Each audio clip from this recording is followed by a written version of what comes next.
से और हमार परिवार से कौन ऐसा गुण हो गइल बा बाबा, कौन ऐसा भूल चूक हो गइल बा कि हमारे बेटा के हंसत खेलत दुनिया में दुख के पहाड़ गिर गई, ओकर जीवन उदास हो गइल बाबा। अरे अभी तो 6 महीना भइल रहे, हमरा घर में लक्ष्मी जैसन पतो उतरल रहे, वो हमने के छोड़ के ये दुनिया से चल गई। रोए बताई बाबा, हम अपना बेटा के उदास चेहरा कैसे देखी? जब भी हम ओकरा के देखिला तो हमार करेजा कुह के लागेला। कौन ऐसन माई हुई जे अपना बेटा के दुख में तड़पत देखी, कुहकत देखी बाबा।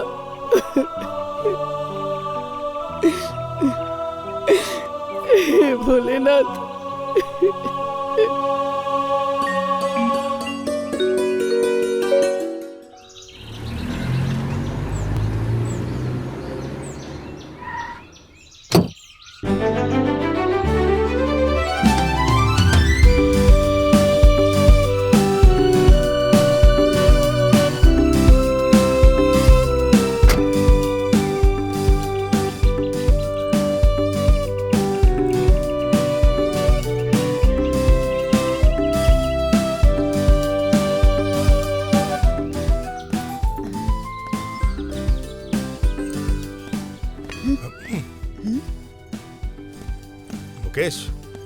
मुकेश बबुआ जी, रुकी रुकी रुकी।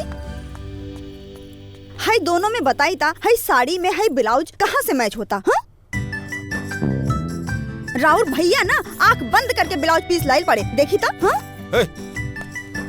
आंख बंद करके ना, आंख खोल के लेके आइल बनी।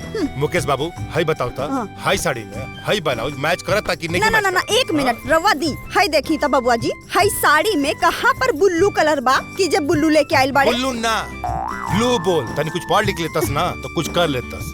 हमार भईवा पढ़ा लिखल बा। बाबू हाय पर्पल कलर हनु तब ब्लू से काले दियो के बा, हाय बताओ मैच करता कि ना? छोड़ी। अब बबुआ जी ही बताएं कि एमे कहाँ से कौन मैचिंग होता, बताई। अरे पर्पल कलर हा, पर्पल कलर हनु। तू लोगों ने आपस में समझ ला, हम जाता नहीं फ्रेश हो। अरे तब बता के, अरे कलर तब बता के जो भाई।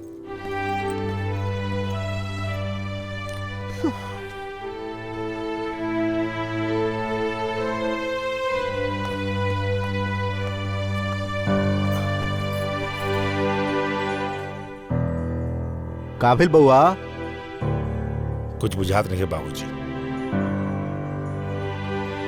एक ऐसा हालत देख भी तरीके सकत जा।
मुकेश बेटा मुकेश मुकेश बेटा का भइल बेटा? मुकेश का भइल? अरे मुकेश मई पूछ। देखा मुकेश, मीना के साथ जब तक लिखा रहे तारा साथे रहे। तू अब इस सच्चाई की स्वीकार कर ले बेटा। देखा भाई, अकेले जीवन ना कटेला, आगे के सोचा। हाँ बेटा, तारा एगो जीवन साथी की जरूरत बा। बियाह कर ले बेटा। नहीं माई, हम दोबारा से बियाह ना कर सके।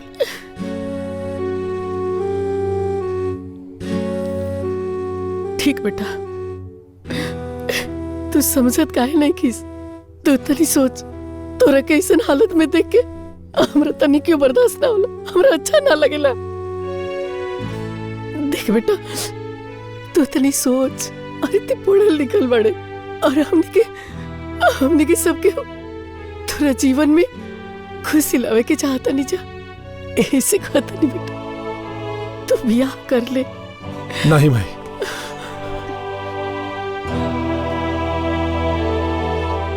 मीना हमरे जीवन का हिस्सा है। हमार परछाई है वो, हम उनकरा के नहीं बुला सकत। तू पागल मत बन मुकेश।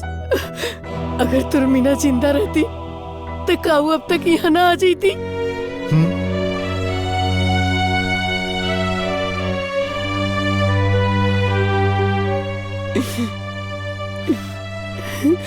अरे मुकेश, अरे हे ना समझी।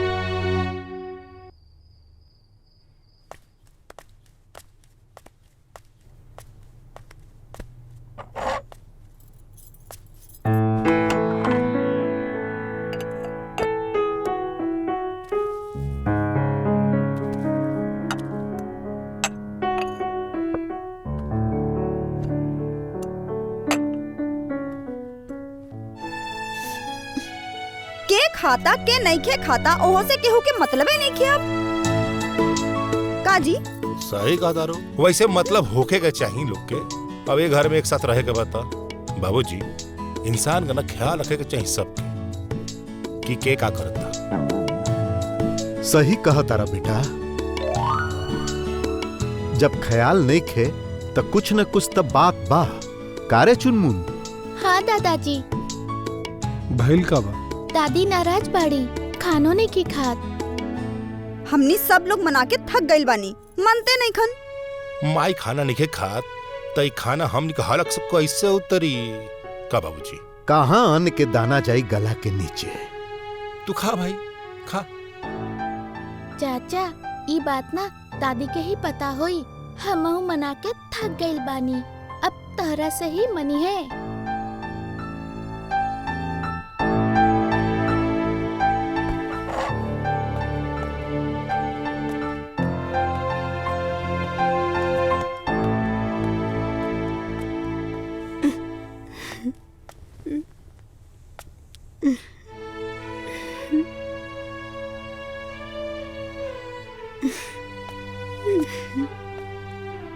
माई चला खाना खा लो। हम ना खाई, जा तू खा ला। हमार बात ना मनबू? कहे तू हमार बात माना तारे का कि हम तार बात मानी?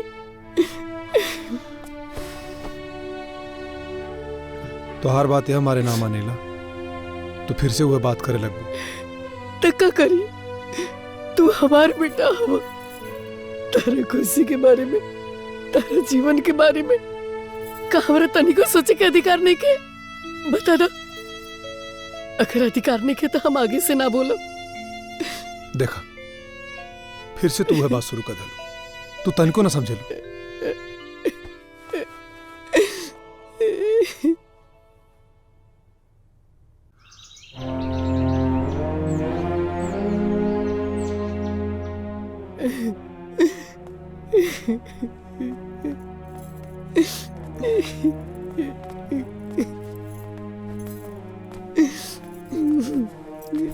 हो जाई माई, मत रोई ना। खाना पीना छोड़ला से कुछ थोड़ी होला। माई तोरा ना खैला से उपमान थोड़े ना चाहिए। अरे तोहरा रोला से सब ठीक हो जाई। हाँ दादी चला ना खाला हमनी साथे। ए बेटा, तेरा चाचा के ऐसे उदास देख के हमारे पेट में अन्न कैसे जाई? ते अपना चाचा के जाके काहे नहीं किस मनावत? सुनत नहीं के एको बात हमारे। अरे हमरा पास एगो आइडिया बा। कदुली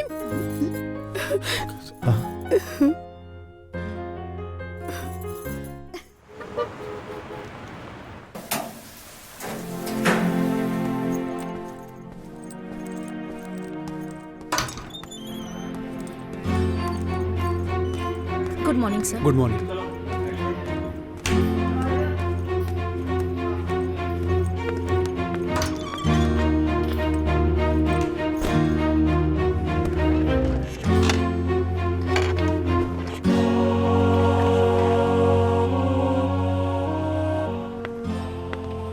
अरे मुकेश, कल वाला जो मैटर प्रिंट नहीं हुआ था ना चीफ मिनिस्टर के बालकनी के उद्घाटन का, उसे कल हम फर्स्ट पेज पे रखेंगे। और वो जो नए डीएम ने शराब के ठेके पे छापा मारा, उस मैटर को हम कल की जगह परसों के एडिशन में डालेंगे, ठीक है? और हाँ, तीसरा सबसे इंपॉर्टेंट मैटर, रामपुर के गैंग रेप का मैटर, अभी उसको हम ना पब्लिश नहीं करेंगे। ओ बॉस का कहना है कि हिंदू मुस्लिम मैटर हो सकता है। ओके, सुन रहे हो तुम? मुकेश, क्या हुआ? मैं कब से इतना कुछ बताया जा रहा हूं, तुम्हारा ध्यान कहाँ है? यार मुकेश, ऐसा कब तक चलेगा यार? देख मेरे भाई, ये क्या हो रहा है? हाँ? और सुन, दुनिया का ना तू पहला इंसान नहीं है जिसके साथ ये घटना हुई है। इसका मतलब ये नहीं है यार कि तू अपनी जिंदगी जीना छोड़ देगा। लाइफ का एक अलग भी पहलू होता है, और ये जो कुछ भी हुआ ना, वो एक नेचुरल इंसिडेंट था यार। ये सब भगवान के हाथ में होता है।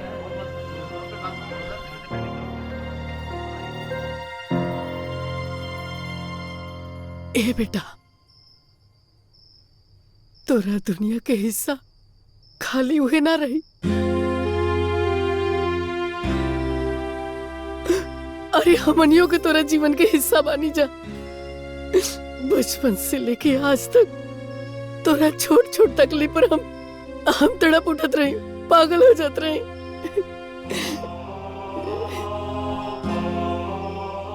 आज तो ऐसे घुट घुट के जी रहल बड़े, तो कैसे चुपचाप रह जाई? तू ही बता। अरे खाली तोरे जीवन में घटना घटल बा? अरे दुनिया में लाखों लोग बाड़े जेकरा साथ ही घटना घटल बा, तो का उ लोग जियल छोड़ देलस? उ लोग शादी ब्याह ना कइल लोग? हे बबुआ, हम तोरा से बेसी दुनिया देखले बानी रे।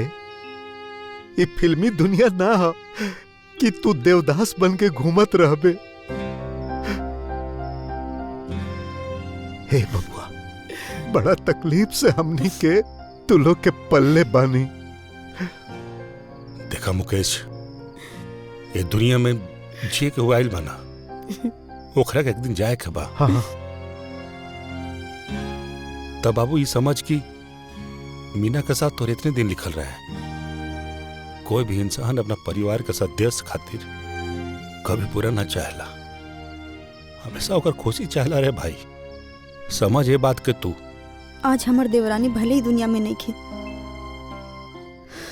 बाकी ओकर आत्मा जहाँ भी हुई, तोहरा के ई हाल में देख के कुहकत हुई।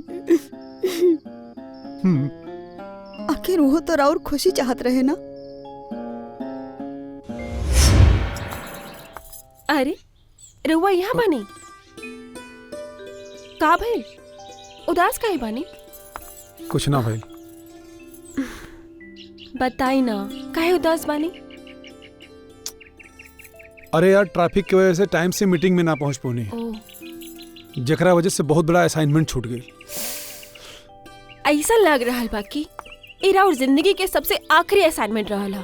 अभी और कितना आगे काम करे के बा। चले मुस्कुरा दी। मुस्कुराई ना। ना तो अरे समझ मुस्कुराई ना। ठीक है ठीक है।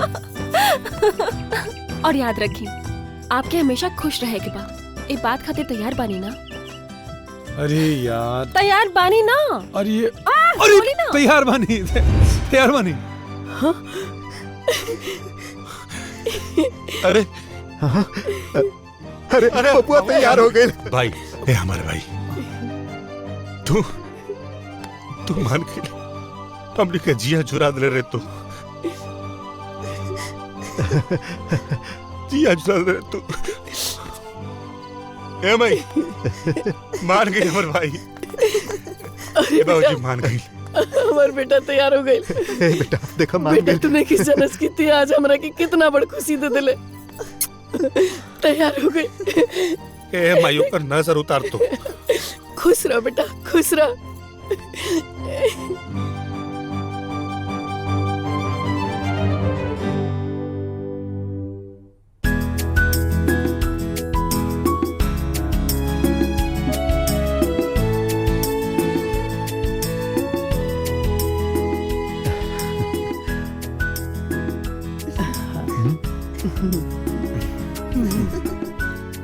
ये चाची सुंदर बाड़ी।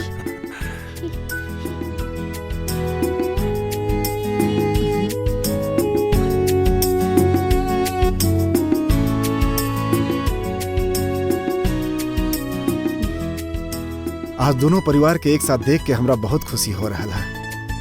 अब हमार बेटी के वजह से हमनी दोनों रिश्तेदार बने जा रहे बानी। एक्चुअली हम ते अपन बेटी के आपके घर के बहू पहले ही मान चुकल बानी। बस आपके निर्णय के देरी है। भाई राउर निर्णय पे हमनियों के हाँ बा। का हो जी, सुमन हमनी के बहुते पसंद बाड़ी।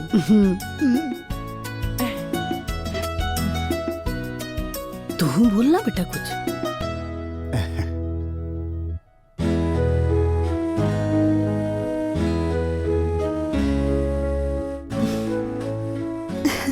अरे हो सका था हमनी सबके सामने बोले में लजात हुई हैं। हम तो कहा था नहीं कि दोनों लोग के थोड़ी देर खातिर अकेला छोड़ देवे की चाहिए। कामा जी। हाँ हाँ काहे ना। जब बिया होगबे करी तो अब तू दोनों के बात करे में का तकलीफ बा? हाँ?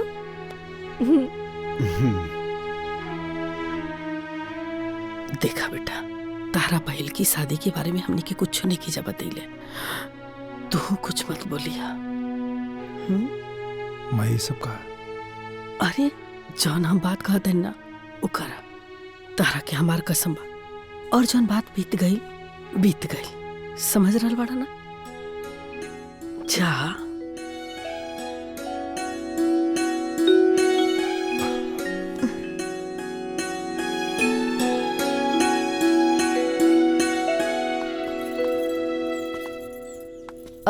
रवा ऐसे ही चुप रही का? अरे नाना, तो हमरा साथ है इसे अजनबी की तरह का है बानी। कुछ बात करी ना।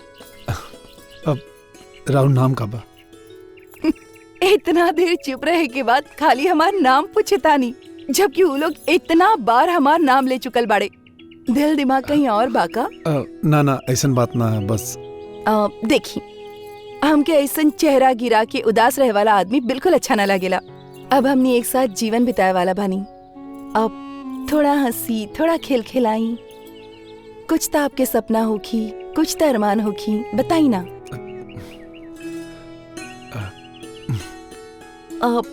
हमके तो रवा सत्यो के आदमी बुझाता नहीं।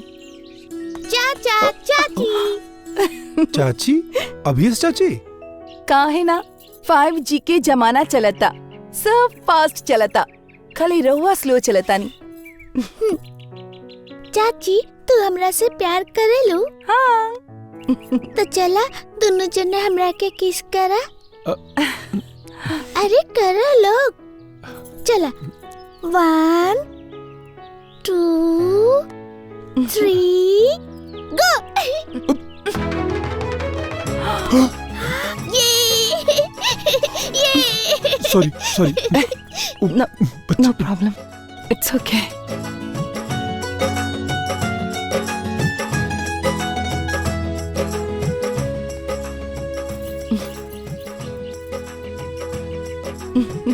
समझी जी, लड़की के लड़का पसंद बा, हमनी पूरा परिवार के लड़की पसंद बाड़ी। काले हम पंडित जी के बुलवा के मुहूर्त निकलवा लेता नहीं। ठीक बा?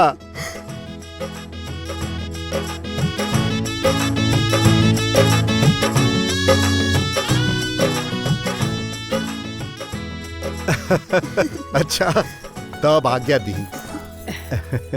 नमस्ते। खुश रहा, जियत रहा। चल तनी जा।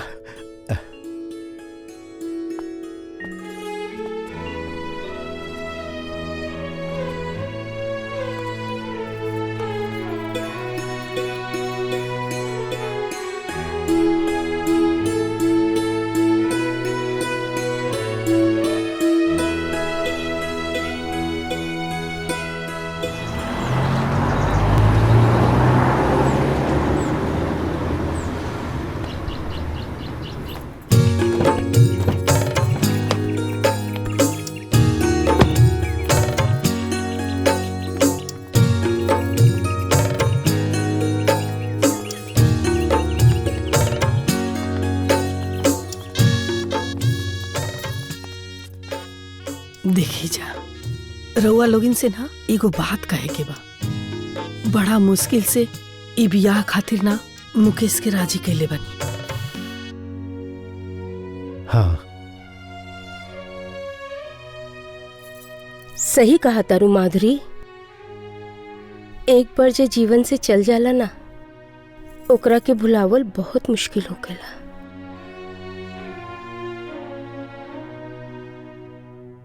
दीदिया, रउआ सबसे हमारे को विनती बा कि घर में कुछो ऐसन बात ना होखे आ ना कोनो ऐसन काम होखे जेकरा से वो लड़का के भरल घाव फिर हरियर हो जाओ। ना ना, केहू ऐसन कुछ ना करी। मुकेश के दुआ होला के बारे में लड़की वाला के पता बाकी ना? ना हो, हमने के केहू के बतैले नहीं खींचा। ए माधुरी, लेकिन ई सब बात छुपावल ठीक ना होई। देखा दीदी, अब जे मर गई ओकर मरला के प्रचार कल ठीक नहीं खे। सुनी रहो सबे, हमने की यही कोशिश करे के बा कि मुकेशवा खुश रहे। हाँ, बस ये बात का ध्यान रखिए।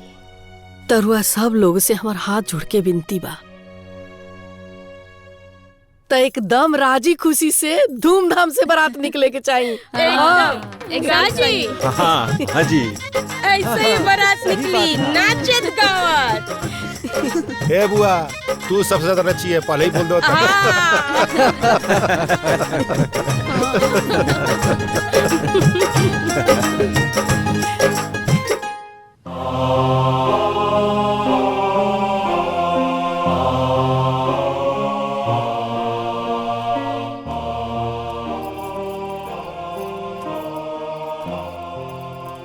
बेटा,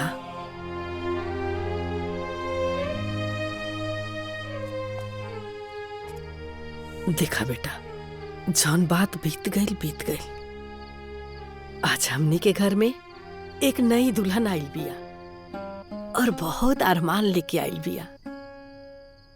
तो हम चाहता नहीं कि तारा तरफ से ओकर खुशी, ओकर अरमान में कौनो कमी ना आवे के चाहिए। अगर कमी हो गई ना बेटा, तो ओकरा तो दुख पहुंची ही, भगवान की भी बहुते दुख पहुंची। तू समझ रहा बड़ा ना हम का कहल चाहता नहीं? हम इतना ना समझ नहीं किए माई। हमरा मालूम बा कि उनकर पूरा जीवन हमरे संगे जुड़ चुकल बा। हम तोहरा से वादा करत हई, पति धर्म के जरूर निभाई।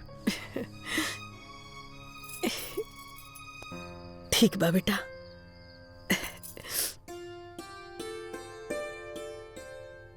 तू ये घर के सबसे छोट बहू बन के आयल बाड़। पूरा परिवार के तोहरा से बहुत उम्मीद बा। हमरा के पूरा भरोसा बा कि तू वो लोन की उम्मीद के ना तोड़बो।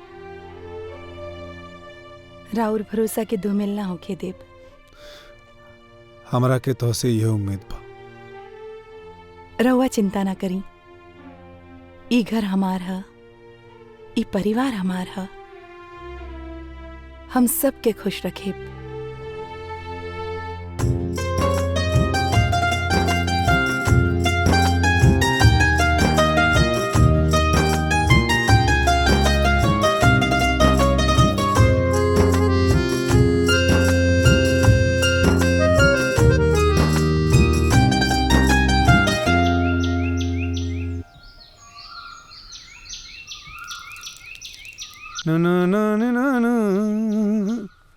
अरे सुनो ताड़ू, सुमन, सुमन, सुमन, हमार मोजा कहाँ बा? ले आवतानी। हाँ लेके आवा।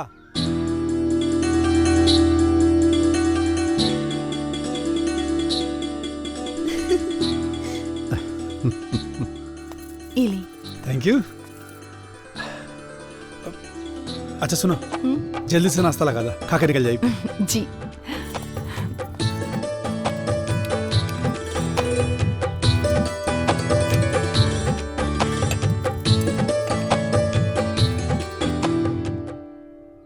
सुमन,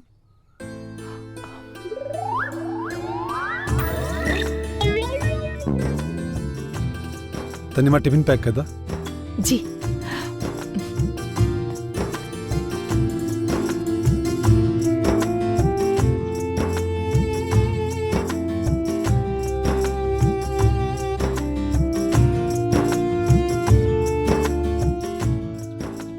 हमके का देखा तू लोग? अरे खा।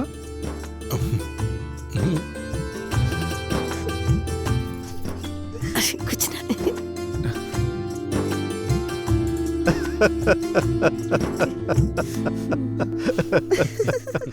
खा लो। टाइम पे खाना खा ले। आपके पसंद के सब्जी बनाई ले हैं। अच्छा जी। तू टाइम से खाना खा लिया, ठीक है? ये ज्यादा काम के चक्कर में उलझे के ना। जी। अच्छा सुना, लंच टाइम में तोहरा के कॉल करो।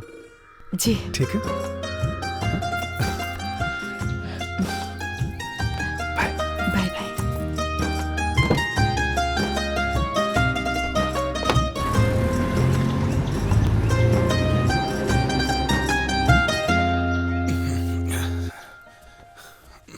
सुना तारू, अरे सुना तारू, कंघिया नहीं खेलो कत। अरे चुनमुन के माई, घड़ी बा बेट बा, कंघिया नहीं खेलो कत। अरे बोलत का नहीं खू? अरे अरे कहाँ बाड़ू? अरे बतेबू की ना? चुनमुन के माई,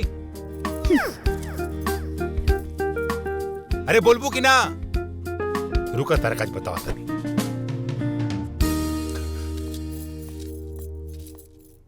कबे से आवाज लगाओ तनी, सुनाई नहीं खदेवत? ए, अरे बहिर हो गइल बड़ू का? कबे से चिल्लात नहीं, सुनाई नहीं खदेवत? हाँ बहिर हो गइल बानी, कुछो नहीं के सुनात। का बा? अरे अब हेजो बैठ के तरह सुनाई नहीं खदेवत, कहीं का बा? हमहू तो देखते बानी। 4 दिन भइल बा बियाह के, देखा तानी? सुमन हाई बात, सुमन हाउ बात। हमनी के बियाह के इतना साल हो गइल। ए चुनमुन के माई, ए जी कहाँ गइलू? हमरो नाम बा, रउआ हमार नाम लेके बुला सकता है। अब तारा का नाम लेके बुलाई। हे बउआ, अरे खाली बोल ना दे, हमार पतो खुश हो जाई। अच्छा तब पहले रउआ नाम लेके बोले शुरू करी। अरे शादी के इतना साल हो गई, कब रउआ हमार नाम लेके प्यार से बोले बनी का? अब बाबूजी रउआ एक बार माई का नाम ले ली तो हमहू इनका नाम ले लेब।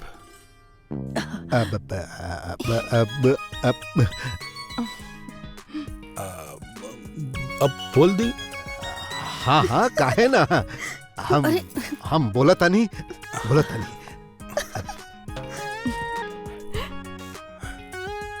ए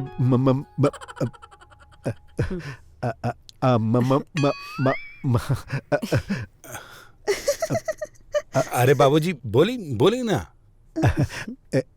ए माधुरी,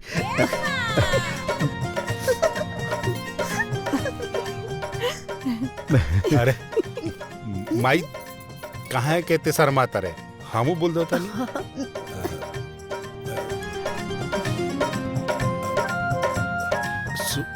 सुकुमारी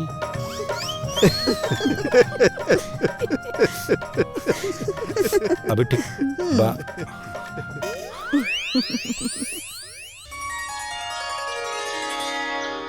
हे देवी मैया, जैसे हमार पहल की पतो लक्ष्मी रहे, वैसे ने हमार दूसर पतो लक्ष्मी मिल गई बिया। घर के सब लोग खुश बा मैया। हे माता रानी, रउआ से बस हमार अब इतने बिनती बा कि रउआ हमार पहल की पतो के आत्मा के शांति प्रदान करी।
हम यहाँ कैसे?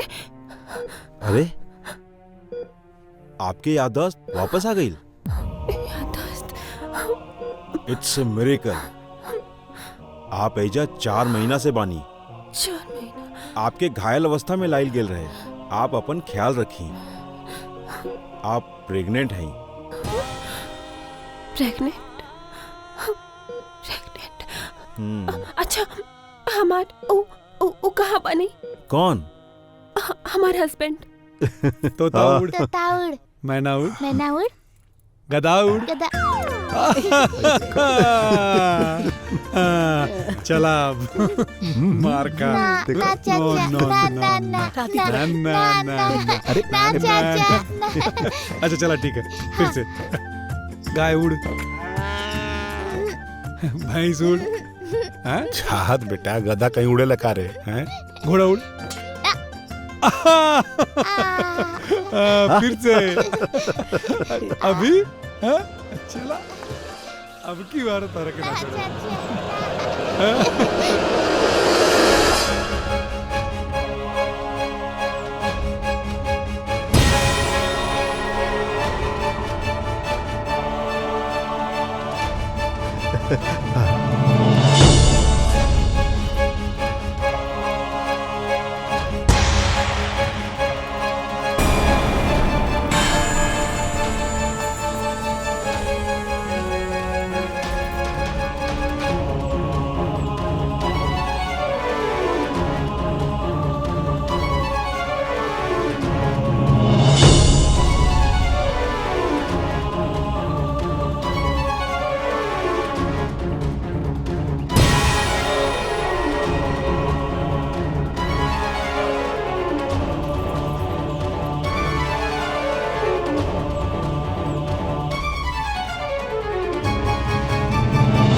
के ह? कौन? अब ई के ह?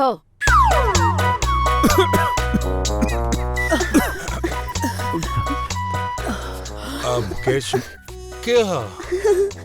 के हा? के है? के ह?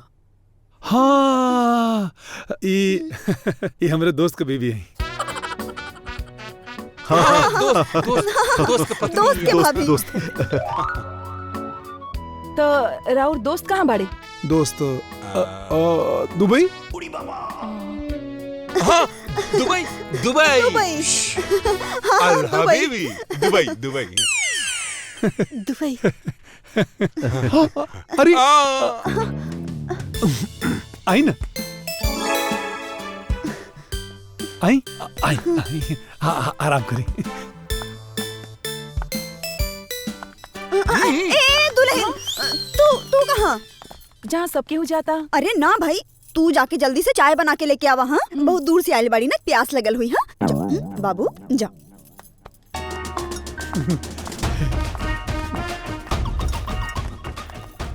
पता ना अब का हुई। दुल्हन, एमे मुकेश के कोनो गलती नहीं है। तोहरा गेला के बाद मुकेश बबुआ एकदम उदास रहत रहले, हर रात रोत रहले। हाँ हाँ दुल्हन, तू तो ये ना चाहत रहो कि मुकेश हमेशा खुश रहे। हमरो से ओकर दुख ना देखल जात रहे। यही से हम तहार खुशी के वास्ता देनी, ओकरा के मजबूर कैनी, तब जाके उ बियाह कैलस। और उ जौन बाड़ी ना, ओकर दूसर पत्नी यानी कि तहार सौतन है दुल्हन। वो तो सब ठीक बा माँ जी, लेकिन हमरा याददाश्त अइला के बाद हमरा के पता चलल कि हमरा पेट में 4 महीना के बच्चा पल रहल बा।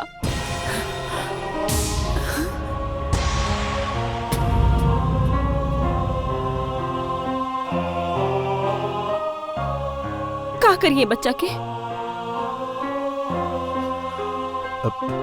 कहाँ लेके जाए? हाँ,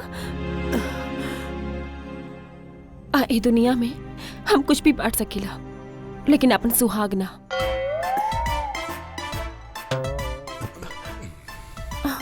सुनी जी, रउआ सिर्फ हमार हैं, हम केहू और के ना होके दे, बुझाइल ना?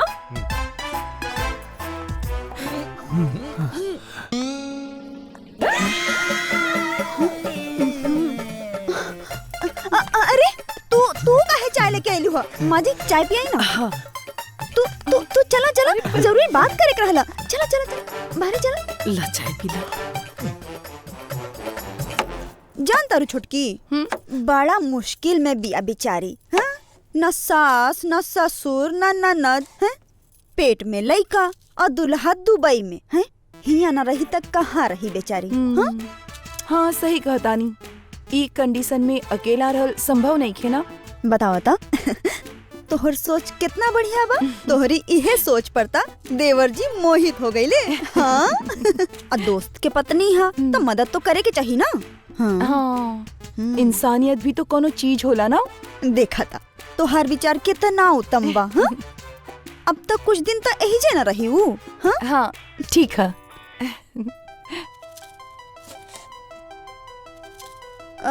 छोटकी, हाँ तू सब्जी वब्जी काट ला, हम तनी देख के आवता नहीं का होता ऊपर। हाँ? जी दीदी, हम अभी काट देता नहीं। अब हम बर्दाश्त नहीं कर सकते, हम अभी के अभी कोई घर से बाहर निकालता नहीं। देखा दुल्हन, अब जौन होके के रहे ना वो हो गए।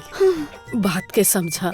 ए भौरिया, अरे हमने के मुड़ी के ऊपर से आसमान सरक रहल बा कि गोड़ के नीचे से जमीन कुछो नहीं समझ पावत। हमनी सब तनी बात के समझा दुल्हन, हमनी सब बहुत परेशान बनी जा। जौन कुछ भी भइल हा सब अनजाने में भइल हा। जौन तोहरा के समझावे के बा तो तोहरा के समझावतानी, जौन ओकरा के समझावे के बा ओकरा के समझावतानी। तनी समझा दुल्हन। हाँ दुल्हन, हफ्ता 10 दिन के बाद बा, संभालना अपना आपके, फिर हमने के ना सोचता नहीं जा का करे के बा।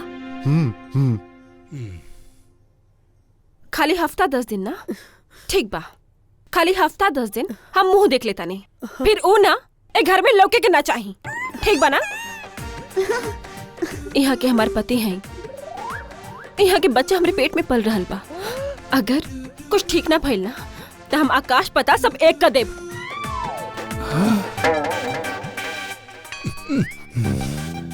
जल्दी सब ठीक करी जा, ना तो सबके ना जेल के चक्की पिसवा देब।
किचन से चाय बनावे खातिर ऐसे सामान निकालताड़ी जैसे ओके पहले से सब कुछ पता बा। अरे वो का बात बा ना दुल्हन कि ओकर बार बार घर में आना जाना बा पुराना। हाँ, बहुत पहले से आना जाना बा। अरे ओकरा के किचन के ही ना घर के कोना कोना के सारा ज्ञान बा। बाकी बाकी बाकी कुछ ना, अब तो उल्टा तोहरे का आराम हो गई। नहीं तो चाय नहीं के बना के लेके आग पड़ता। अब तू आराम से चाय पिया और सोफा तोड़ा।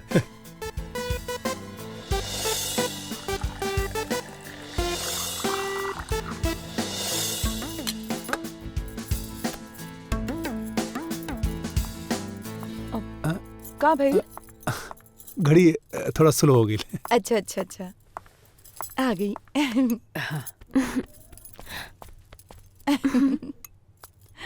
Thank you.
लागत हमार मोबाइल छूट गए ऊपर, हम लेके आओ थे।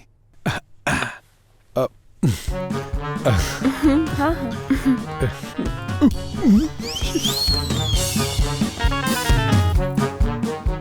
माँ जी, हम चुनमुन के लेके आवता नहीं। हाँ 2 मिनट में ही नहीं, बस 2 मिनट में। हाँ 2 मिनट में। हाँ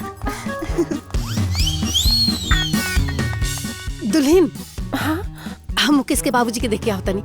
हाँ हाँ जाए जाए। का करता रहे? ठीक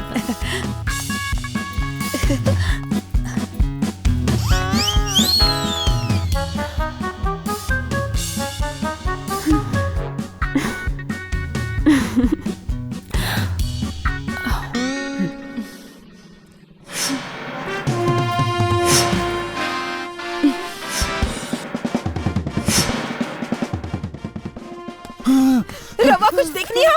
का देखनी है? हमार राम करम पर पले वाली वो औरत इतना बदतमीज बाड़ी, सबके चाय देनी बाकी हमके ना देली। तो के चाय डाला? हाँ अरे तो भुला गए लोई। ऐसे कैसे? सबके याद रख ली, हम वही जगह पे बैठल रही, हमके भूल गईली। ऐसे कैसे हो सकला? अगर ऐसा भइल है तो मतलब कुछ आ जा। अरे दुल्हन, हो सकता ओकर दिमाग कहीं और होगी। वो सब हम कुछ ना जाने नी। वो एजा कब तक रही? कब तक रही? कब तक रही? कब तक रही? अरे का पता भाई, हमार दिमाग सुन हो गइल, हमरा समझ में नहीं क्या आवत। रवा लोग की समझ में आए चाहे ना आवे, बाकी 8 दिन के बाद वो बदतमीज लड़की हमके यहाँ ना चाहिए, हम कह देता नहीं। ओके ओके।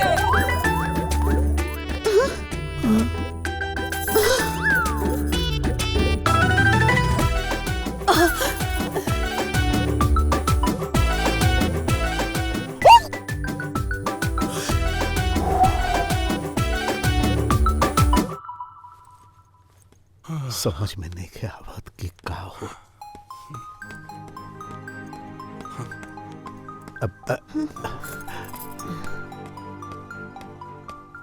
ए बेटा, बेटा कहाँ जाता रहा? ऑफिस। ऑफिस? अरे ऐसे? अरे तो कपड़ा तो ठीक कर ला। हालात के हिसाब से ये ड्रेस एकदम परफेक्ट बा। अरे बाबू, हिम्मत से काम ले, सिचुएशन क्रिटिकल बा। ओ वैसे भी हमनी के तोरा साथे बानी जा। हाँ बाबू, हमने साथे बनी जा। ए बेटा, हमनी के सब जना तहरा साथे बानी। हमरा के सब बुझा गया कि तू लोग हमारे साथे कितना हुआ। अरे ए जी,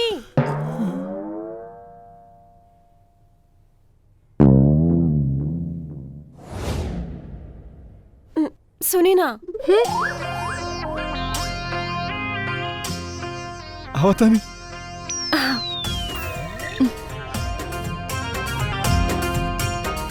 हालात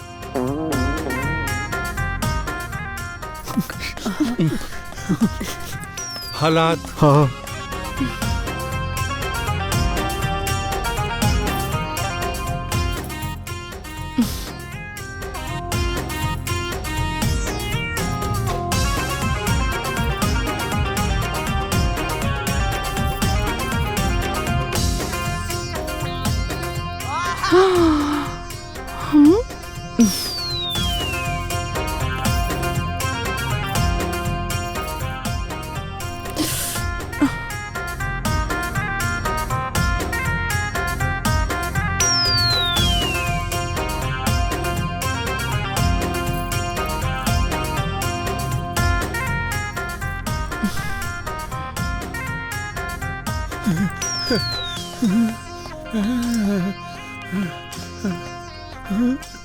रुक जाई।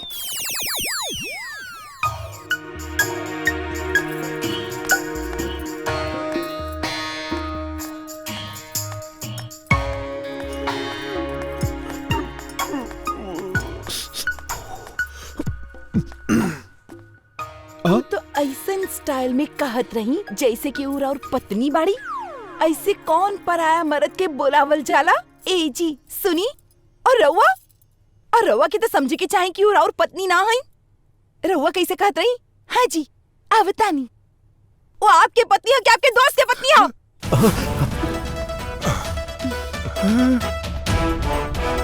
अच्छा शक, हमरे ऊपर शक। अब तो तोहरे के बताओ पड़े। हाँ हाँ, हम शक कर रहल बानी। ऐसे कौन से पति के दोस्त के बोलावल जाला? ए जी सुनी। अब तक तोहरा के असलियत बताई के पड़ी। मान ला तू हमरे दोस्त का बीबी हो। का? अरे मान ला कि तू हमारे दोस्त का बीवी हो, तो तू हमरा के कैसे बोलेगी कि ए कुत्ता यहाँ हुआ, ए कमीना इधर आओ? ना ना, मतलब हाँ बोलेबू? ना नहीं बोला ना। कैसे बोलेबू? बोला ऐसे बोलेबू ना? तो अगर हमरे दोस्त का बीवी हमके इज्जत के साथ बुलावत है तो हम हूँ ओके इज्जत दे के इज्जत के साथ पेश हो। बस ठीक है। एक मिनट, अपन दुबई वाला दोस्त से हमारी बात कराई।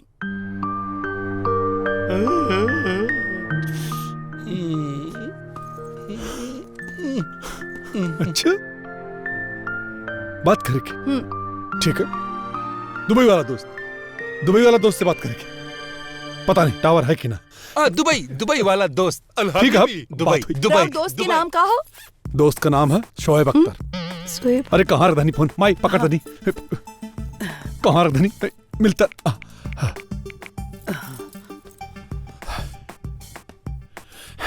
दुबई वाला भाईजान। घंटी जात है। स्पीकर पे रखी।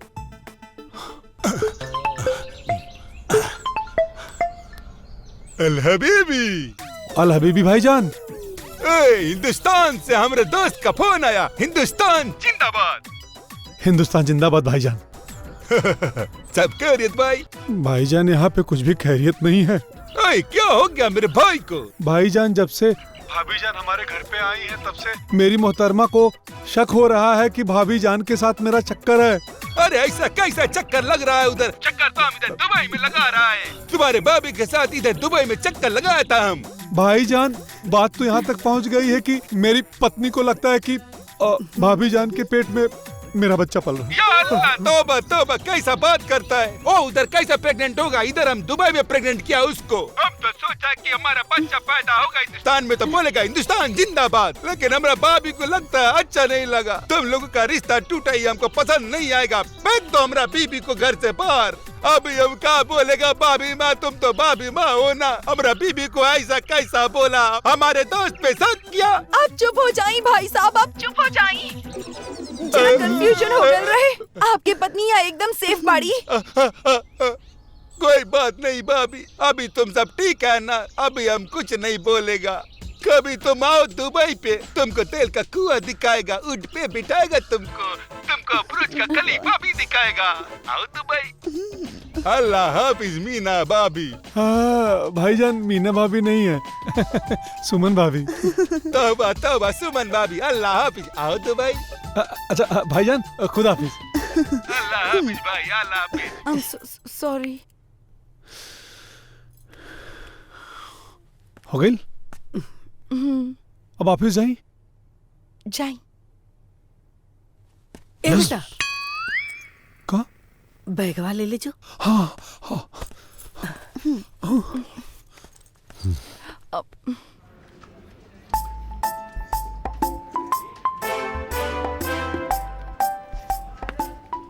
और भाई मुकेश, लाइफ के डबल मजे ले रहे हो, फिर भी टेंशन में दिख रहे हो। डबल मजे? अरे मैं डबल दुख से गुजर रहा हूँ। दो बीवियों के चक्की में पिस रहा हूँ यार। अरे इसको पिसना थोड़ी ना कहते हैं, इसको तो कहते हैं दोनों हाथों में लड्डू। दो बीवी? मेरी यहाँ बैंड बजी पड़ी है और तुझे दोनों हाथों में लड्डू दिखाई दे रहा है। अरे यार मुकेश, तुम किस जमाने में जी रहे हो? अभी तो फैशन है दो बीवियों का। मैं भी सोच रहा हूँ। बाबू सुबोध, यहाँ से चले जाओ, नहीं तो आज तेरी मेरी दोस्ती का आखिरी दिन होगा। क्यों? तू नहीं समझेगा, बस चले जा। जा जा, निकल जा।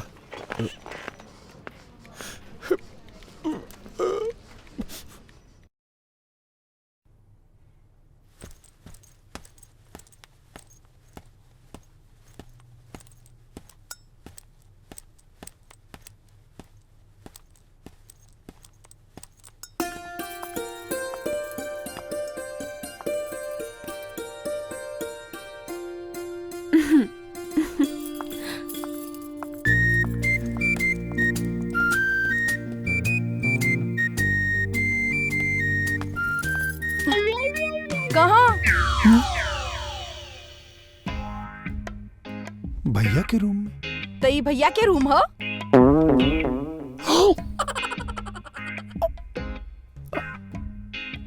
दिमागे काम ना करता। दरअसल भैया खातिर दवाई लेके आला नहीं, वह देवे खातिर जात रहनी। याद है उधर रूम है।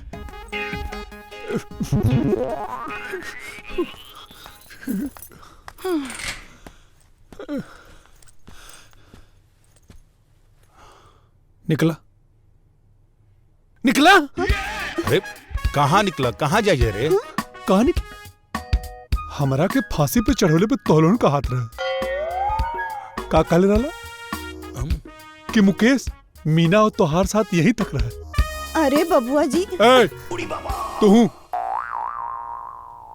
बबुआ जी, मीना का आत्मा जहाँ कहीं हुई तो आके देख के कुवकत हुई। अब तका भाई भैल का? अरे मीना के रूम की तरफ जाते ही तो सुमन आंख फाड़ के देखती है, और सुमन के रूम की तरफ जाते ही तो मीना आंख फाड़ के देखती है।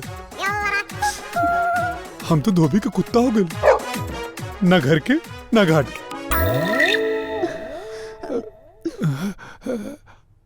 हमारा कमरा कौन सा है?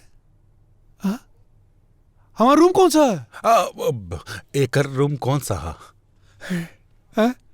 आज के बाद ही कमरा हमारा। हाँ? निकला निकला। तो हमने के कहाँ जाइब सन? छत। हाँ? निकला निकला लो छत। हाँ। छत पे।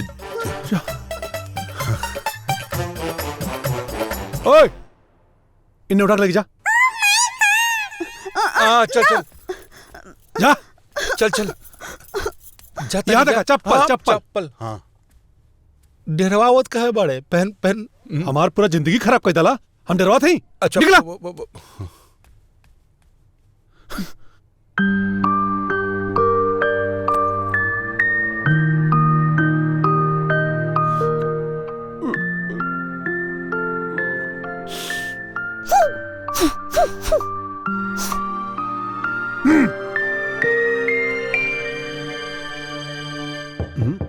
अरे खुलल बा, आवा।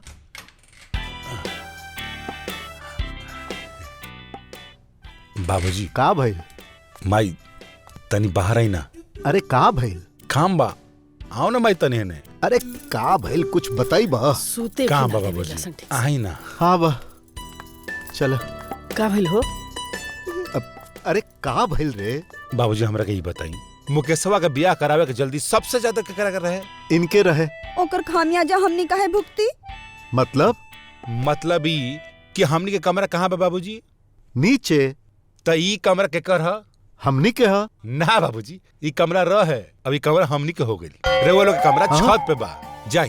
अरे अरे जाई। अरे बउआ, अरे मुकेशवा छत पर कमरा बनवा देले बा, जाई। सुनो जाई जाई बाबूजी। तो लगा। ए बउआ,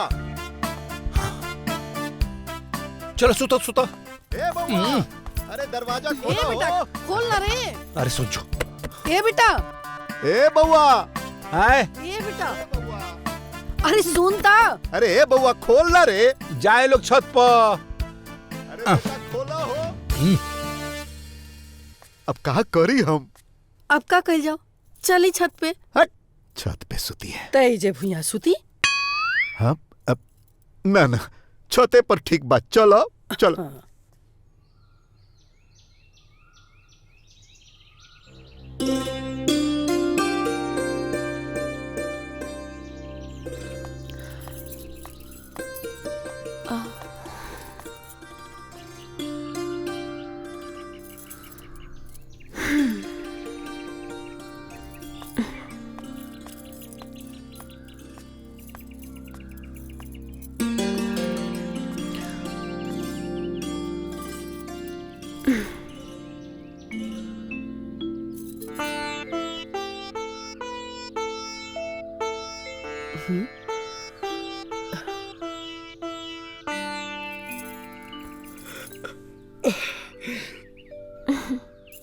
एजी उठी। का भइल हो? दुल्हन। माँ जी हम एक हफ्ता के टाइम देले रहनी है। 2 दिन बीत चुकल बा आ तीसरा दिन चालू हो चुकल बा। याद बा ना?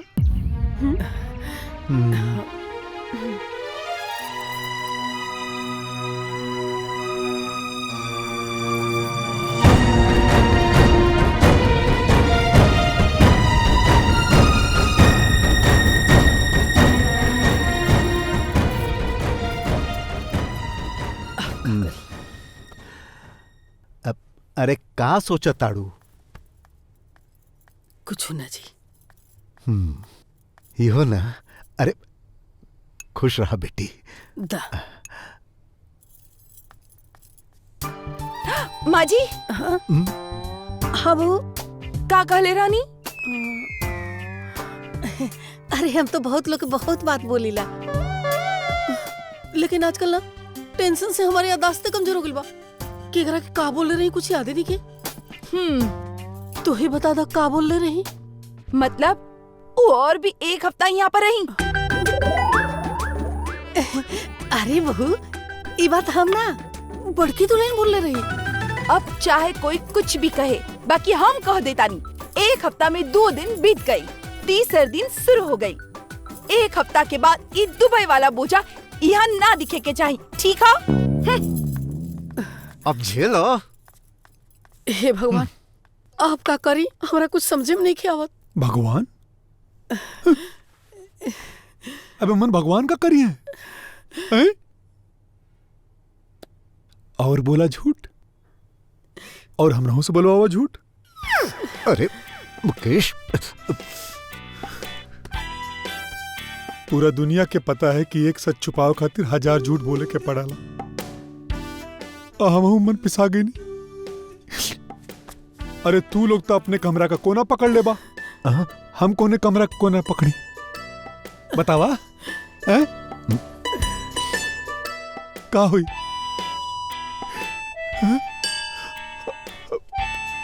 हे कृष्ण भगवान, अब तू ही हमार नैया पार लगावा। यह लोगों से तो कुछ न होके वाला है।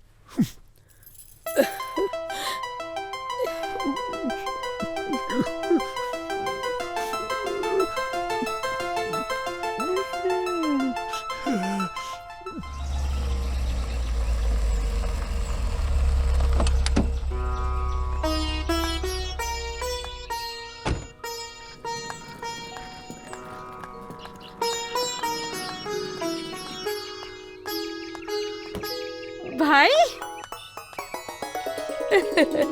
अरे बुआ, दीदिया। अरे बुआ जी। प्रणाम। बुआ, अरे बिना बतूले आ गई। प्रणाम बुआ जी। जा बुआ खातिर पानी बुआ? लेके आवा। खुश रहा बेटा। पाए लगता नहीं दीदिया। अब आई जा बैठो। आई बैठी। अब बेटा, तोहार फुप्पा तो तोहरे बिया से इतना खुश बाड़े, उजुन कुर्ता के कपड़ा तोहरे नैयर से ना मिलल रहे और इतना पसंद आयल कि जाते ही दर्जी के सियाई दे देलन। ला पानी ले। हाँ, पानी दे पानी।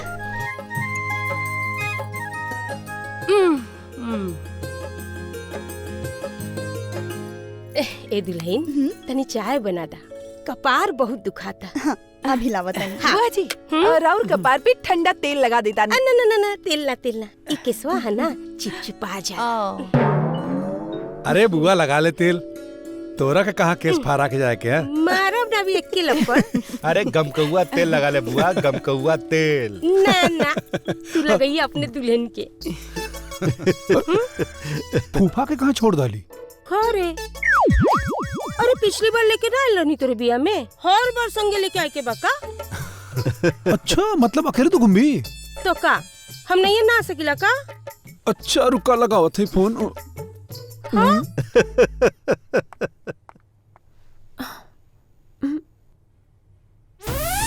बुआ जी, मीना बहू।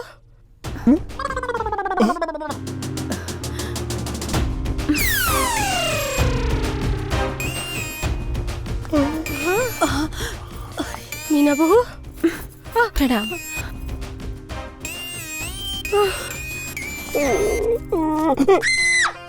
भगवान के लाख लाख शुक्र बा कि तू आ गई लो।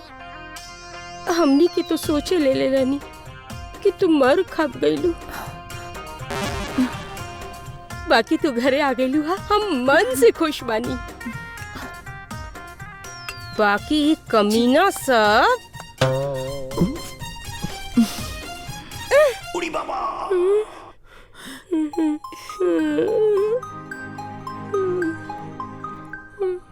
अरे अरे बुआ बुआ कहाँ गईली?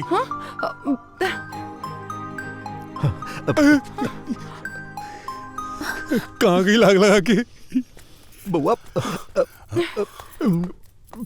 हम पता हूँ, बाकी तू क्या हो? ओहे तो हमो कहता नहीं कि हम पतो तो के का पता का बताई ना कि का भइल आ कैसे भइल। सुना, जैसे तू हमार बीबी वैसे तू हमार बीबी। अरे बाप रे, इतना बड़ धोखा हमरा साथ है। काहे काहे हमरे साथ छल भइल बा। सब लोगन हमरे साथ साजिश कइले। हमरे साथ सब लोग षड्यंत्र कैले बा। अरे ना, सब लोग ना, सिर्फ माई कहले बिया। ना दुल्हन, ये सब लोग मिल के तार बियाह कैले बा, हम ना। अरे मीना, तोहरा के तो माई के कमरा में बुला के कहले रहनी ना कि की बात नहीं के बतावे के। काहे झूठ बोलता रू? सब बात हमरे पे ढारता रू लोग। अरे अम्माई, एमे तोर अरे बाबूजी का हाथ बा। हमने के तो कुछ पता नहीं क्या। सब केहू चुप रहा, खाली हल्ला मचौला से कुछ हो ही। हाँ? हे, अब सोचा लोग आगे का करब। अब जे कुछ भी होखी थाना में होखी। थाना ठीक बा, अब जे करी ना पुलिस ही करी। अरे बाबूजी, थाना पुलिस। अरे ये बबुआ समझावा। अरे रुक जा, अरे भैया केहू तो रोकला। अरे चलो हो, चल। ए बबुआ, अरे परिवार की इज्जत की बात है। ये चीज समझाई ना। अरे बात के समझा लोग, नहीं थे हमारे खानदान का इज्जत चल जाही। तो कह दी सोतन से के निकल जाई, काहे की राउत बत्ती हम हई। हां, तू तो समझा, तू तो हम मान जाई। ओ सतनिया, हम भी हई, बताइयो के। अरे अच्छा, जौन तूने करत हुआ हमें बता, तू लोग ही बतावा। आज तक थाना में जाके केहू का समस्या का हल भइल? अरे नहीं के भइल। अरे सुनो ना, अरे सुनो के भइल। थाना जाके छोड़ दे लोग जिद। तारा जैसा समझदार लोग पर इच्छा सुबह देवत रहे। आप लोग बड़ा शोभा देत रहे ना। एगो सौतन लाके बिठा दिए हमरे घर में। अरे भाभी, सोतन ना हो, सोतन हो, सोतन। अरे तू सोतन ना की। अगर थाना जाइबा लोग तो हमारे लाश पर से गुजर के जाइबा। अच्छा।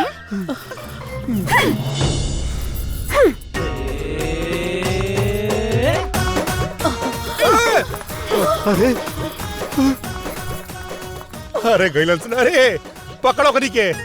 अरे जोर है।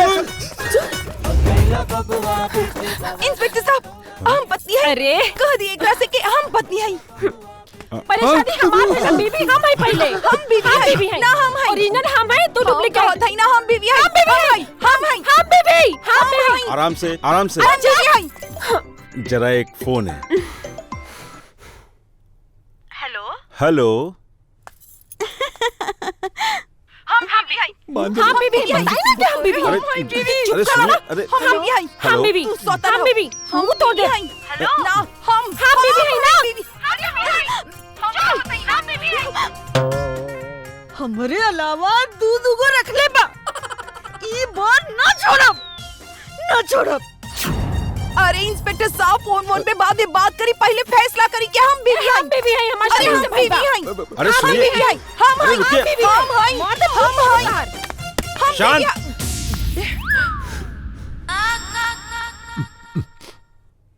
एकदम शांत, कोई कुछ नहीं बोलेगा। ये थाना है, चिड़ियाघर नहीं। मैं बीबी। ओ, दो बीबी वाले पति यहाँ आइए। आइए। माजरा क्या है? मैटर। दरअसल इंस्पेक्टर साहब,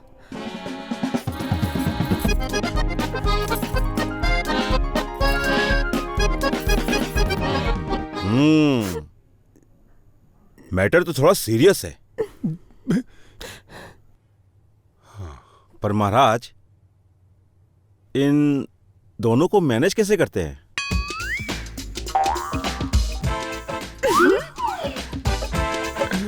अब इसका कोनो स्पेशल ट्रेनिंग लिए हो का? दरअसल इंस्पेक्टर साहब, ये 3-5 ना बंद करी, पहले फैसला करी। हाँ बीवी है, फैसला साफ बा। हाँ बीवी है, पहले शादी हमार भइल रहे ना। अरे हम बीवी है, बस करो। हाँ बीवी, अरे हाँ बीवी, अरे बस करो भाई।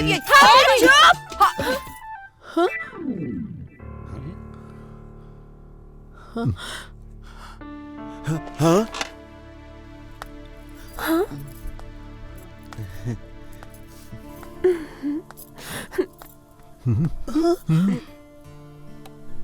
ना तू बीवी है ना तू, हम बीबी बानी। इंस्पेक्टर साहब की बीबी। करम जला, पहले भी तोरा के 2 बार माफ कर चुकल बानी। मेरी बात तो सुनो महारानी जी। ई बार फिर से 2 बीबी के चक्कर चला लेना। एक मिनट, मेरी बात सुनो। मेरी बात सुनो।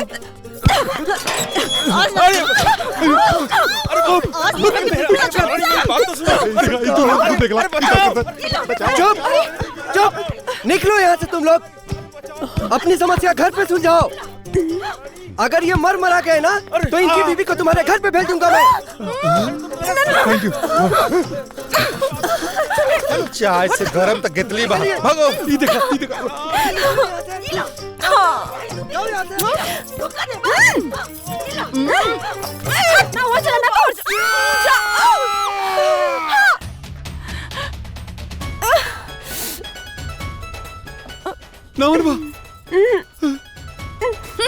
नामन वालों का।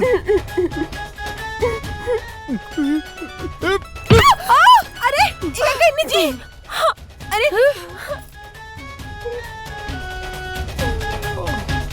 मम्मी। अरे डॉक्टर साहब, मेरा ट्रीटमेंट मत करिए, मुझे मरने के लिए छोड़ दीजिए। मुझे गोली मरवा दीजिए। मेरे ऊपर बम फेंकवा दीजिए, तोप से उड़वा दीजिए, मुझे पाकिस्तान भेज दीजिए। एक काम करो, आप दोनों बाहर जाओ। बाहर जाइए। बाहर जाओ। जाइए बाहर। डॉक्टर साहब, ये आपने बहुत अच्छा किया।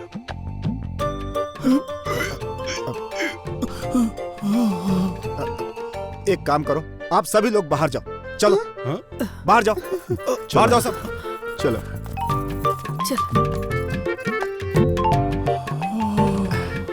देखिए भाई साहब, मैं आपका दर्द समझ सकता हूँ क्योंकि मैं भी शादीशुदा हूँ।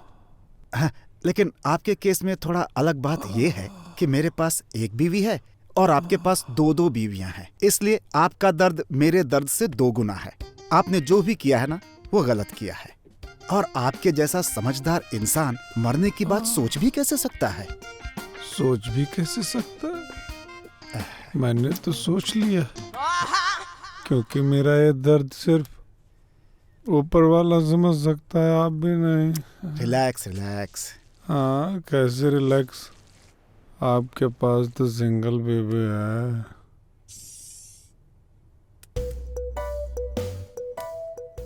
डॉक्टर साहब जी, इसमें जहर डाल दीजिए।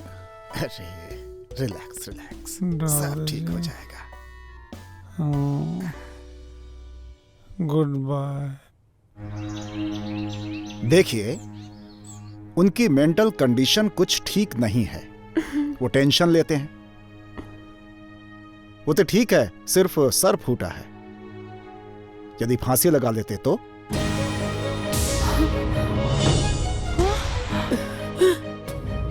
जहर खा लेते तो? नदी में कूद के अपनी जान दे देते तो? देखिए, आप लोग समझदार लोग हैं।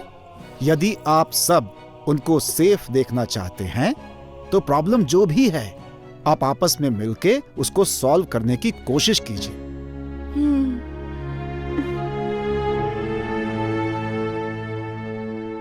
क्योंकि जिंदगी से बढ़ के समस्याएं नहीं होती हैं।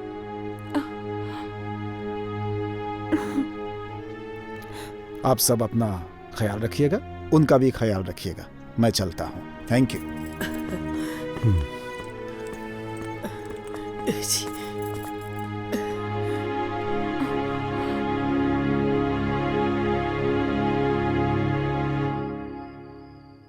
दोष तो हमरे बाना कि हम दोबारा इनकी जिंदगी में आ गए नहीं। अगर हम ना आयल रहती तो आज उनकर ही हाल ना होइत। हम उनका क्या आजाद कर दे। ना यहाँ रहब, ना सुमन के सुहाग के भागीदारी बनब। हम तो अकेला बानी, कहीं भी गुजारा कर सके नहीं। पर वो तो माई बने वाला बाड़ी, वो बेचारी कहाँ जाई है। हमके यहाँ से जाए के पड़ी।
हे भगवान, का जाने कहाँ गली? ए बउआ, हे भगवान अब का करी? ए जी कहाँ बानी? काबिल भाई,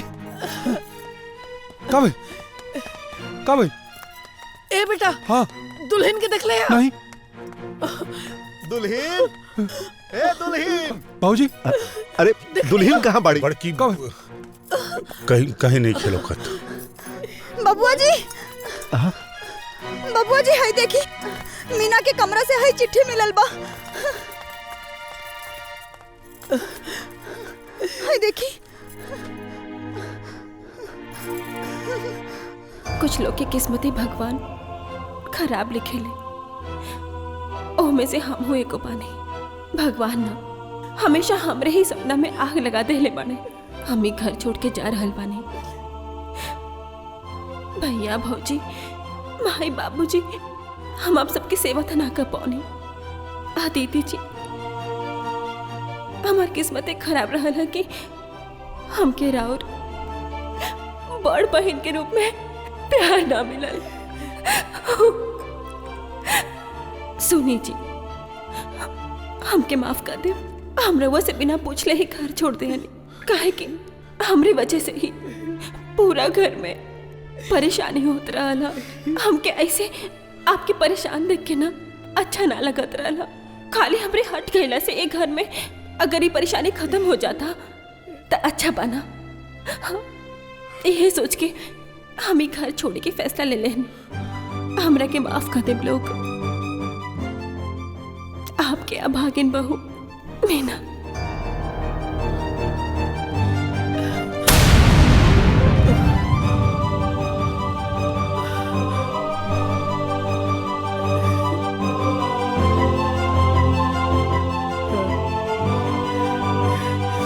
ए बेटा, एक तो कर दूसर देवा, ऊपर से केहू कर आगे पीछे नहीं के बेटा। ए बेटा, चल चलो करा के खोजल जाओ। ए बेटा, चल अभी कहीं दूर ना गइल हो। चल चल चल अब चलो, ज्यादा दूर ना गइल होखिए। का जाने कहाँ चल गई? हे दुल्हन, हे बेटा, होने चलल जाओ।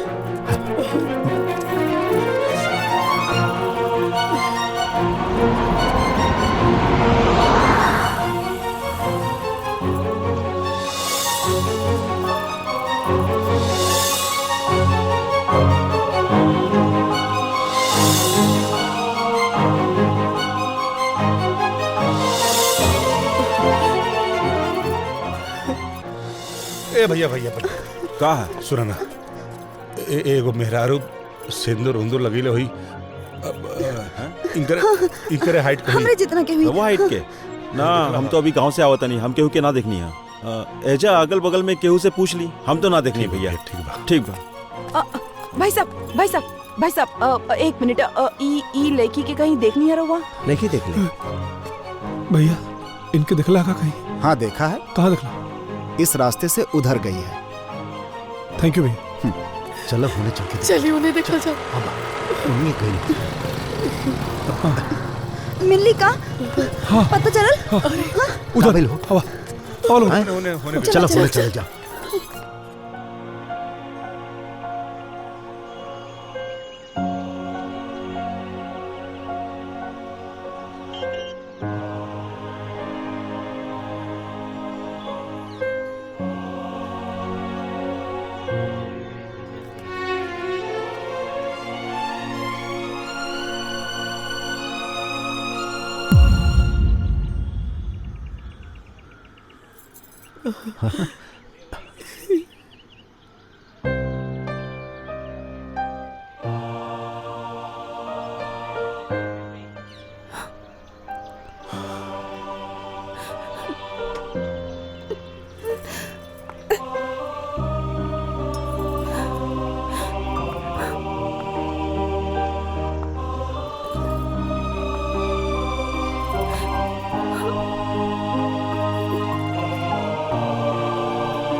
मीना,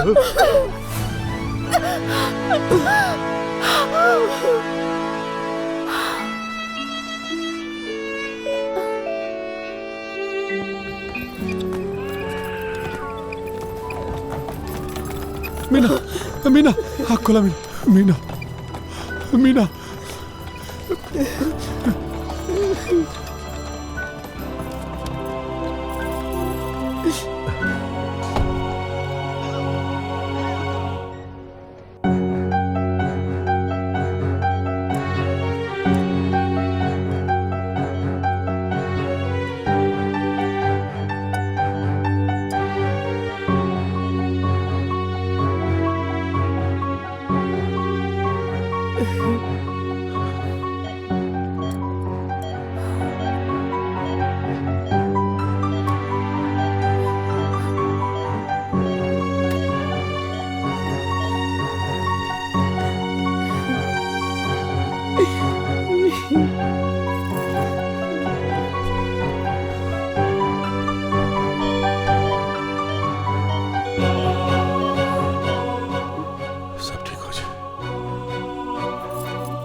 ए जी।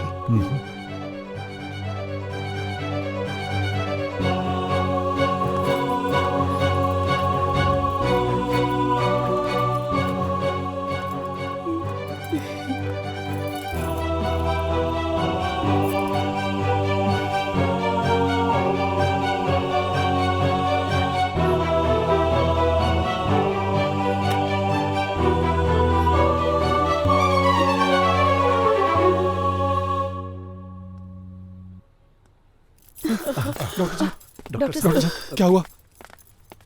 बच्चा तो सेफ है, मतलब सही सलामत है।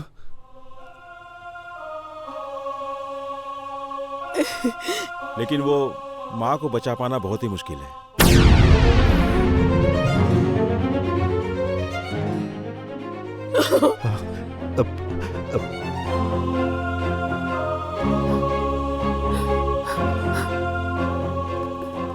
मीना,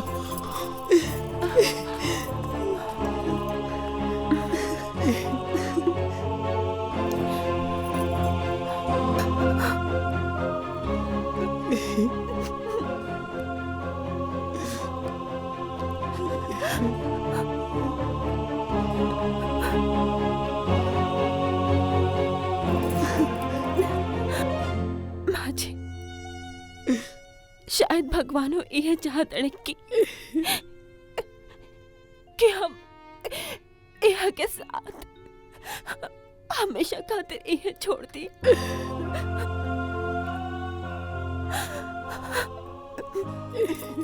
ऐसे मत कहो, तू ठीक हो जी। तेरा कुछ नहीं के भाई, हमने के सब के तरह के लेके घरे जाए। ना माई, हमके पता बना कि हमार जिंदगी के चंद सांस कुछ ही देर के मेहमान बा।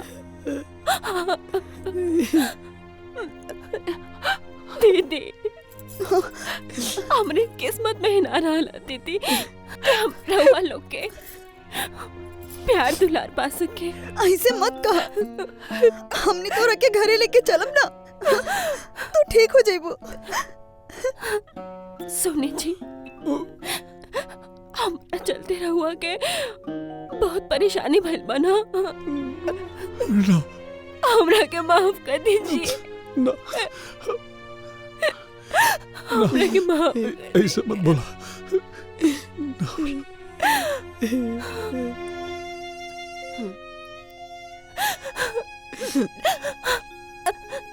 सुने ना, हमने के बच्चे के मुंह तो दिखा दे।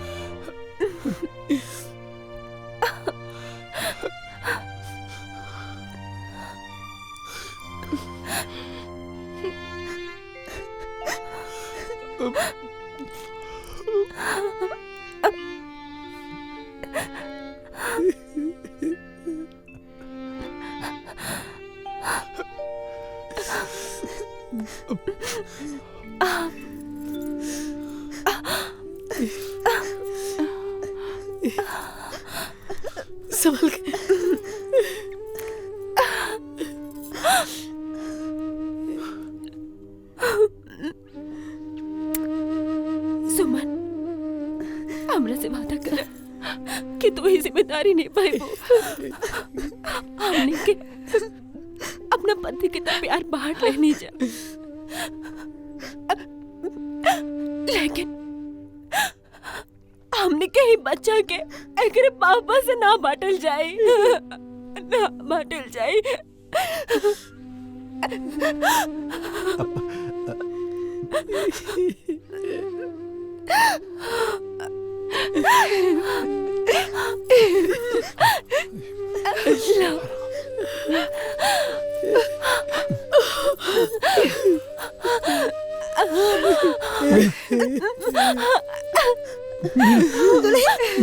मीना, हम तोरा से वादा करत तानी एकर पापा के कभी बाटे ना दे।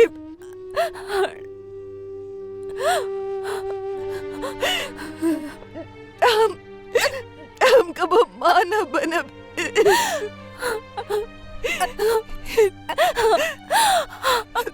मीना, मीना, मीना, डॉक्टर, मीना, मीना, मीना, मीना, मीना, दुल्हीन,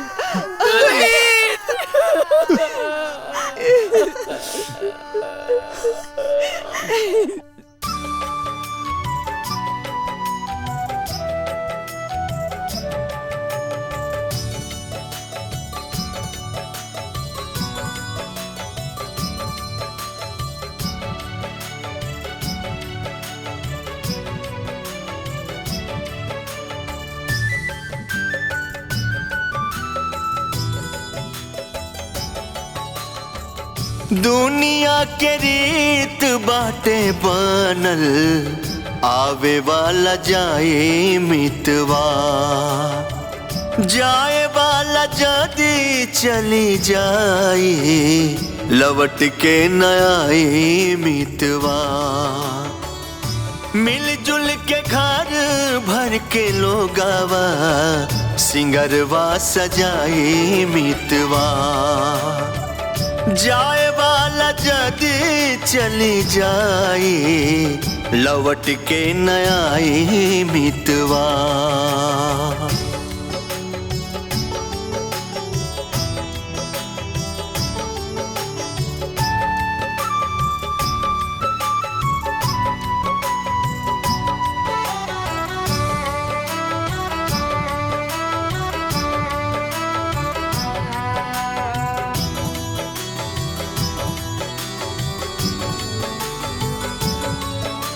झर झर बरसी दूनों नैना, दिल के मिली न तन को चैना, रिश्ता टूटल छूटल जाता, मुँह से निसरी न कहूँ बैना। झर झर बरसी दूनों नैना, दिल के मिली न तन को चैना, रिश्ता टूटल छूटल जाता, मुँह से निसरी न कहूँ बैना। लागी संजोग में भी होगावा, दुनिया पर आई मितवा, हो जाए वाला जद चली जाए, लौट के न आए मितवा।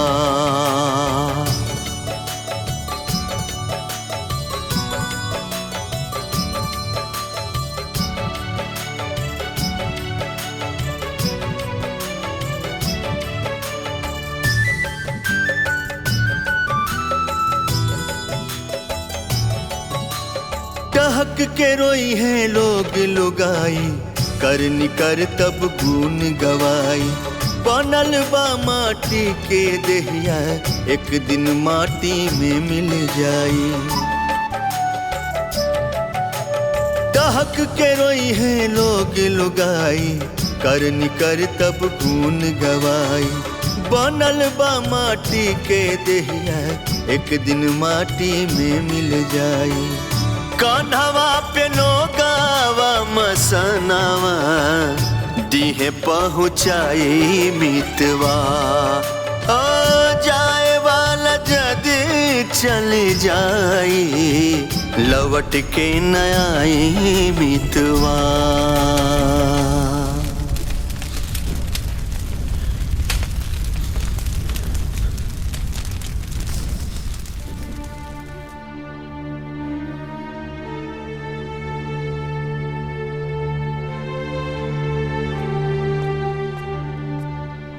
दीदी,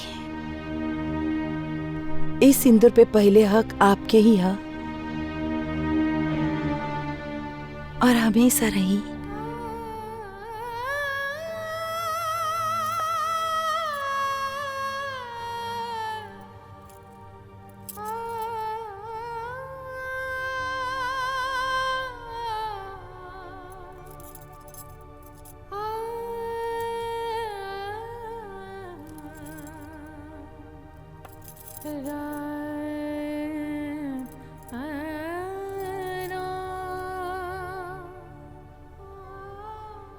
आज तू ये परिवार के साथ साथ हमरा दिल में भी जगह बना ले। Thank you.